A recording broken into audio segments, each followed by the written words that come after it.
ان کے پاس باقاعدہ چالان ہوتا ہے، ہم اس کے ساتھ میچ کرتے ہیں۔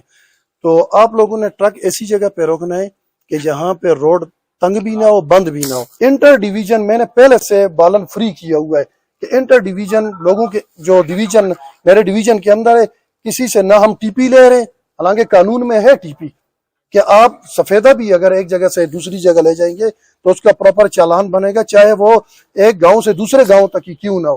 لیکن یہ سٹاف بیٹھا ہے، میں نے ان کو کہا ان کو نہ چھیڑیں، جو پاپولر ہے، ملبری ہے یا دریک بقائن یا شرول خوبانی وغیرہ، وہ میں نے انٹر ڈیویژن ان کو کہا ہوا ہے کہ آپ تنگ نہ کریں۔ باوجود بھی کوئی کمپلینٹ آتی ہے آپ کے پاس تو میرا آفس موجود ہے، یہیں پہ سٹاف کوئی بھی غلطی کرے گا وہ بالکل برداشت نہیں کی جائے گی۔ ذرا پروگرام اویئرنیس آ جائے، اس کے باوجود بھی کسی کا کوئی ایشو ہے، انشاءاللہ ہمارا کام تو لوگوں کے مسائل حل کرنا ہے، اس لیے ہم لوگوں کو لیے مسائل نہ بنائیں بلکہ ان کے مسائل کو حل کریں، یہ ہماری ڈیوٹی ہے۔ اس میں کم از کم آپ ہمارے ساتھ تعاون کریں کہ جس کا جائز حق بنتا ہے کم از کم اس کا حق تو نہ مارا جائے۔ عوام کی طرف سے کوئی ایشو میرے پاس نہ ہے۔